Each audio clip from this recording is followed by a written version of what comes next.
Which one's more important?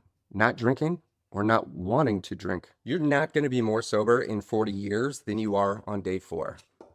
Sober is sober. You cannot get more sober than sober. It takes 4 days for alcohol to process 100% out of your body. At that point, you are clinically sober. Sober means not under the influence of alcohol, not drunk. So if you put the drink down 4 days ago and today is day 4, you're going to be 100% sober tomorrow. I'll be talking about this in Italy, standing on stages with doctors. I've even written books all about everything I'm about to say. Sober is a state of being. It is not a sentence. Most people adopt the personality of sober. To say you're sober is to indicate that you're in between drinks. An example is, I'm not sober.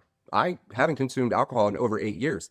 I'm not in between drinks. There is no chance I'll ever drink again. So for me to even identify as sober, technically, clinically, that's accurate, but that's also an insult to you. If you're struggling to keep the drink down, and you may drink in the future, you haven't recovered entirely yet, then you want to embrace the state of sobriety and work on recovery. What you do after your last drink determines whether or not you're going to have another or even want another. Which one's more important? Not drinking or not wanting to drink? On stages and right here, we're going to talk about the biology of detox. Everyone throws out, oh, I'm going to detox. Oh, I'm doing a liver detox. Oh, I'm doing a fruit detox. Oh, I'm doing a liquid detox. Your liver is the detox organ of your body. Its sole priority, the whole reason it's taking up the entire right side of your body, is to process toxins out. That's what detoxing is. Guess how long it takes for alcohol to process out of your body? We talked about this earlier.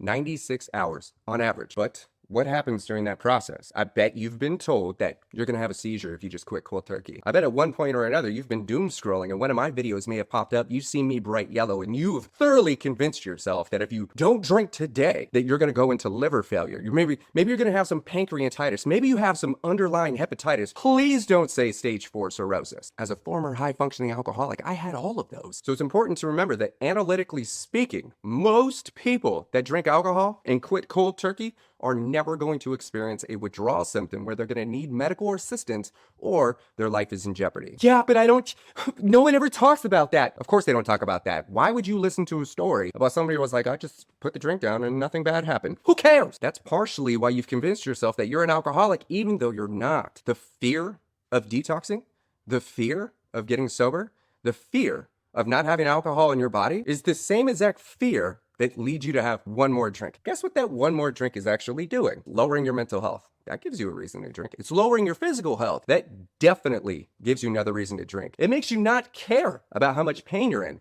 But when you're not numb anymore, there's another reason to drink. So are we actually afraid of alcohol? Or are we afraid of the fear that's associated with the illusion that alcohol is portraying? We're going to talk about what sober actually is. 4 days sober is 100% sober. You cannot get more sober than sober. No, you're not going to be more sober in 40 years. It's not physically possible to get more than 100% sober. In recapping, how many days does it take for alcohol to process out of your body? 96 hours on average. It's easy to get sober. Put the drink down, wait 4 days, we're good to go. But what do you do after that? That's what programs like Beyond Sober and the book and the communities are all about. It's what you do with your sobriety that determines whether or not you're just going to be sober or you're recovering into someone that actually doesn't want to drink. Recovery is discovery. It's not fixing your problems. No, it's not going into your past and going in through all your trauma. No, it's not writing apology letters. No, it has nothing to do with fixing things. It has everything to do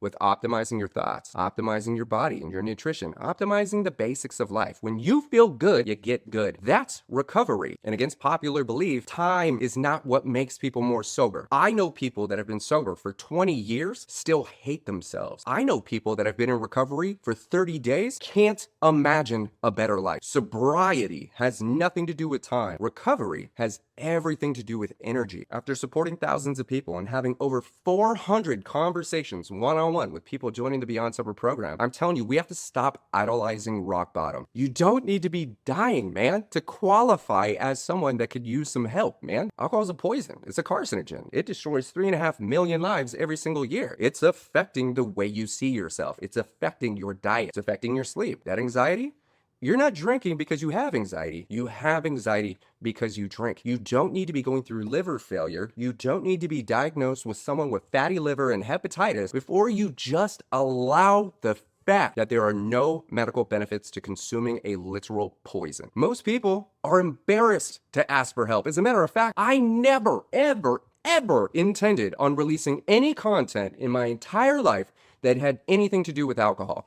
But after being on social media, I started to realize that most people don't know anything about alcohol. The quiet drinkers, the ones that drink alone, the ones that drink casually, the ones that nobody really worries about are the ones that suffer the most. They have the most shame, the most guilt, the highest forms of embarrassment, and they are the least likely to reach out and ask for support. That's why there's tools and resources where you could actually get the work done and the results, and nobody will know but you. So I'm telling you this as a former alcoholic that drank for 24 years, 16 at high risk, and 2.5 years with an addiction to 30 shots a day. If you can stop for one day, you can stop for a week. And if you can stop for a week, you can stop for a month. And if you can stop for a month, you can stop for a lifetime. So please, don't be afraid to take the quiz on my page. Don't be afraid to take a look at the tools and the resources that I've developed to make sure that you have everything you need to take care of yourself.